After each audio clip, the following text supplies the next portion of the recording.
Hello everyone and welcome back to Football Manager 2017 and our European Journeyman series at Brighton. Now we are into October, we're through another international break and we're on a run of nine games in a row without defeat, not 9 victories in a row just yet. And today we've got some big games to come. We're taking on Crystal Palace twice, both in the Premier League and the AFL Cup. We've also got a game at home against Vitesse, which could decide who's going to finish top of our group. And then we're away from home against against Liverpool at Anfield, which will be quite a tough match as well. So we need to get off to a good start here against Crystal Palace. They're down in 16th place. We really should be getting a win given our form going into this one and the fact the team is pretty much fully fit. We have switched it around a bit. Pope has come into midfield for Morris, but otherwise it's pretty much our strongest 11. Gennaro is continuing to get a run in the first team because he's been quite solid in the last 2 games, getting a 7+ average. And he joins Lambeze and Andres in that back 3. Marin and Eduardo still playing in the wing-back roles. Dabo still in goal. And Frias, Cupidon and Bueno, the three up front with... who's dropped out? Hartwig dropping to the bench because he's not quite at full fitness after the international break. Markash puts the ball into the middle. Dabo makes a save from the header. Crystal Palace already trying to come forward and get something, but the ball thrown out brings that highlight to an end. Pau Lopez sends the ball out to Cobb. Now Boudib gives the ball away there to Eduardo. Sloppy play. Now Cupidon. Over to Beccaria. Frias looking for the run there of Marin. He picks him out. He's got players at the back stick. It's headed down. Beccaria on the follow-up finds Bueno, who heads it against the post. Very close to taking the lead there. Eduardo bringing the ball forward for us. He's got players ahead of him. Bueno, one of them. Now Cupidon pushes it over to Frias. Marin is the person on the left. He finds Frias again and he's put it wide. That really should have been a goal. Eduardo with the ball. Plenty of players ahead of him. He finds Marin. Back to Lambeze. Cupidon with a lot of space there. Pushes it in. Frias gets there, but it's saved by Pau Lopez. The ball just ran a little bit too wide. Just 10 minutes to go in this game. We're still pushing for a winner. Here we come. It's Frias on the ball. The ball just ricochets into Crystal Palace's possession. And they're now on the counter-attack. They've had 1 effort in this game. We've totally dominated it, but not made the breakthrough. Here's Cupidon again, trying to come forward. Finds Marin. Players through in the middle. He finds Frias, and he's hit that post or gone into the side net in there again. We just cannot break them down. I've not felt the need to make any substitutions in this game because we've been playing well. We just have not made the breakthrough, and it looks like that's going to be the case unless we get someone here. Bueno puts it in, but easily claimed by Pau Lopez. And this is a really big missed opportunity by the team. We should have won this match quite comfortably, and in the end it's just 2 dropped points. Very frustrating that we didn't get the result there, and it means that in the table we are up to 3rd place, but the teams below us still to play, and I expect us to drop a few positions. After failing to beat Crystal Palace, we need to be at the top of our game to beat Vitesse today, because this could decide who wins the group, and I want the best possible draw in the next round of this Europa League campaign. We do at least have a fully fit team. They've recovered well from the draw despite not making any substitutions in that last game, and hopefully they'll be able to do a little bit better today. The average ratings of the team are very, very high compared to where you would expect them to be for a newly promoted team, and I'm hoping that will carry us through in all these different fronts that we're playing on. It's our strongest possible 11 going out there, maybe a question mark over Gennaro in defence. Lambeze ordinarily would play there, but we're giving Gennaro a run in the first team because he asked for it, and it looks like he's doing well enough to continue there at the moment. Certainly seems to be playing better than Iosu Andres, but we'll need to get that result there. We have to get a win. I don't want to start putting together a run of draws, and 3 points would go a long way to making us more confident about winning this group. Marin with the throw, finds Frias. Marin again, looking for Morris. Early in this game, Morris can strike it, and it's well saved by the keeper. Here we come on the attack again. Hartwig with the ball, finds Bueno. He goes past the defender and he drills it past the keeper. Shortly before this, we did lose Marin, the left wing back, to injury. Hickman came on, but we finally got the breakthrough against a team that have been quite poor, really. It's surprising it's taken us this long to take a 1-0 lead, given how much we've dominated this game and how many chances we've had as well. But Vitesse have been holding out until now, and we could get a second here. Hartwig losing the ball though. Tomas Morris picks it up. Now Frias to Hartwig. Can't get the pass through, but Beccaria does. Bueno pushes it in. Hartwig running through. He maybe could have taken another touch there to place the shot better, but we are really on top of Vitesse in this game. Corner being taken by Bueno, looking in the middle, but it's headed clear. Soler with the ball, trying to build an attack. It's amazing it's still only 1-0 given how much we've dominated this game. Hickman puts it in though, and Bueno there arriving with 20 minutes to go, making it 2-0. A very easy finish for him, tapping it in ahead of the goalkeeper. And it could have been a lot more goals than the 2 we've had so far. Just going to take Hartwig off, give Coupenon a little bit of a run around for 10 minutes or so. But another very good performance for the team, stretching our unbeaten run even further and adding another win, an important one at that, because we'll be 1 point clear at the top of the group after this. Coupenon puts it in, Frias in just wide of the post. But you would definitely back us as favourites to win this group from this position. Well, no question about who deserves the win today. Surprising to only get 2 goals. It should have been a lot more. But when you're not playing with straight-out strikers, they need to create a lot of chances to get enough goals on the board. And the win is all that matters. Now, 1 point clear at the top.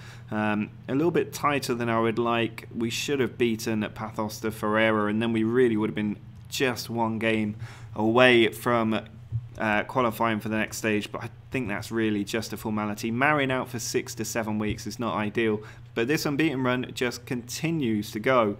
It will be severely tested by Liverpool away in the next match. If we can get through that game with a draw, I'll be very happy. And then obviously we've got the AFL Cup 4th round to look forward to as well. It's now time for that big match away from home at Anfield as we try to beat Liverpool. We do have one good piece of news. Petr Prochazka has returned from injury, so he's going to start today. He probably won't see out the game, but he will get a bit of game time to improve his match fitness.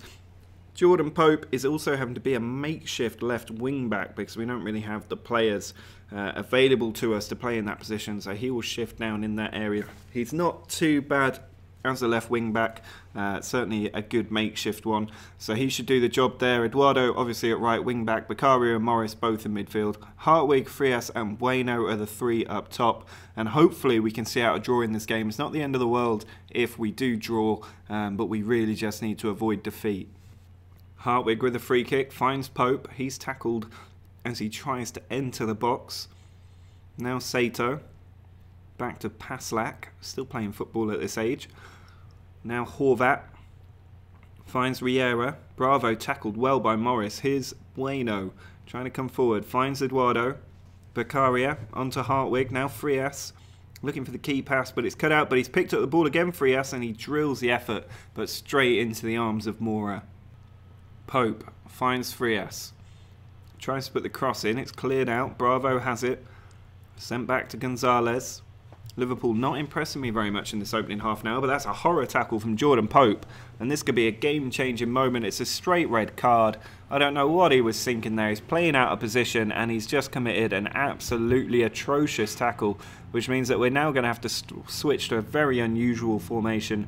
We're going to take Eduardo off as well because we have better players who can play in that position, such as Adam Abbott, who can come in and do a job there. But that is so frustrating because we were playing well in the opening half an hour, and we now have an hour of football with 10 men at Anfield.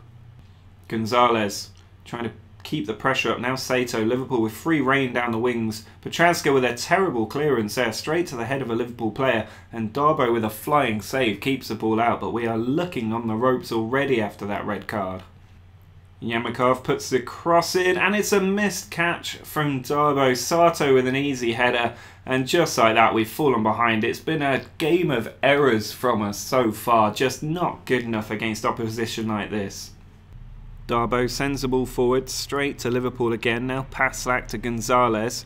He sends it forward to Gayduk. He puts it across to Sato, just tearing us apart here, Liverpool. Sato with the cross, and it's an easy header, but it's gone wide of the goal. Quite lucky for us there.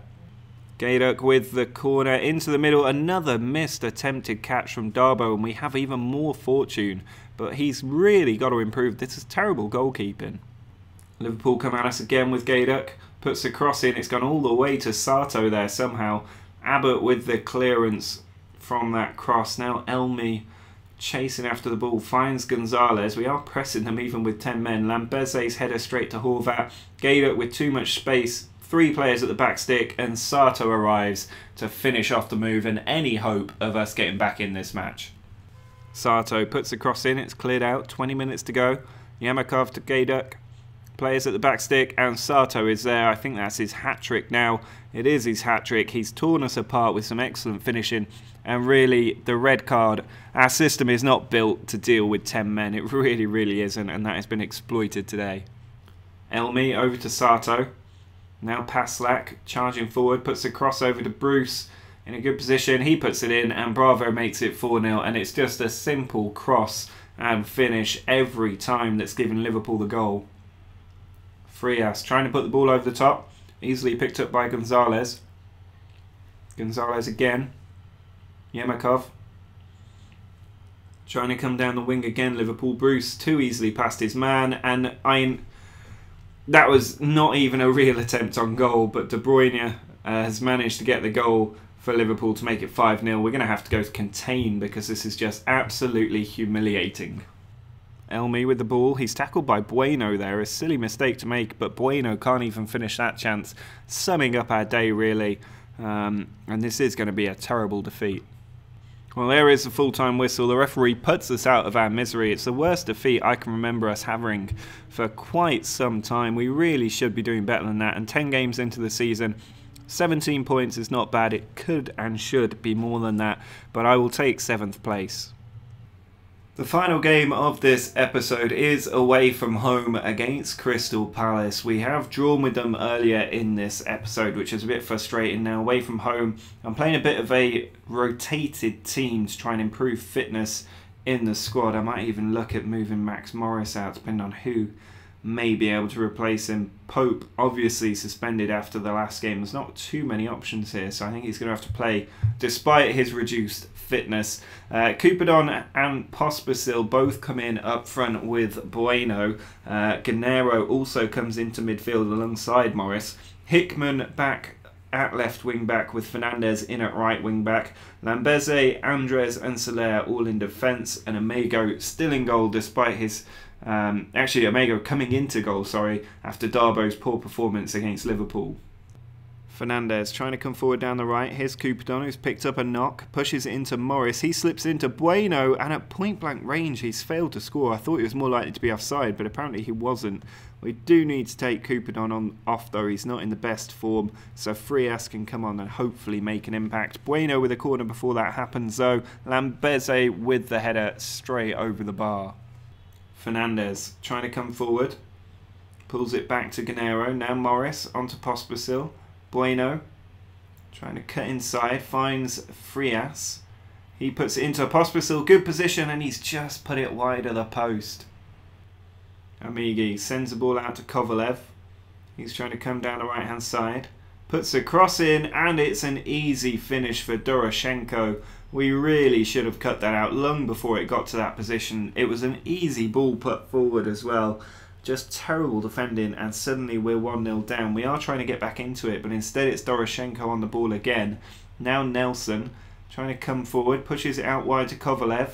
He's taking it down the right flank, beats one defender, puts the cross in, but it goes out of play. Connolly sends the ball out. Now it's Rutherford onto Nelson.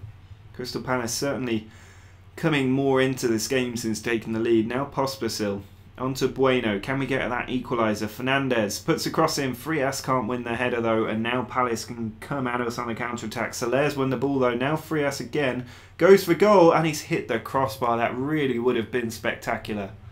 Pospisil onto Beccaria. Now Frias in the area, tackled, and that's the full-time whistle. Just like that, this game is over. We were never really good enough. Despite 21 shots, 10 of which are on target, we have gone out of the AFL Cup. There'll be no repeat of our run to the final this year. It does save us a bit of game time, but going out just before the quarterfinals is a bit of a silly thing to do. It will save us 4 fixtures had we made it to the final, which will help free up some midweek games, particularly in February when the semi-finals would have been. But that's quite disappointing to go out like that, and we've now got back-to-back defeats, which is in no way helpful after such a long unbeaten run. But we're going to have to try and pick it up next episode. We've got some comfortable games really against Leicester, Vitesse and West Brom, but then we have a home match against Man City. That will be very, very tough, and hopefully we can get a decent result against them there. Our position in the league isn't too bad, especially considering we lost our last league game 5-0. Still got positive goal difference, 17 points on the board and ahead of Chelsea and Spurs. That is not bad at all. I expect Villa and Nottingham Forest to both drop down below us over the coming weeks, but we need to work hard and keep up our form to push up that table. We're 6 points off the top, so that's a long way away from us, but there's no reason why we can't challenge for European football this season, and hopefully we can do well in the Europa League as well, currently at the top of that group. So drop a like on the video if you've enjoyed this game despite the 2 back-to-back losses, and subscribe to the channel if you want to see another video in a couple of days time. But until next time, see ya!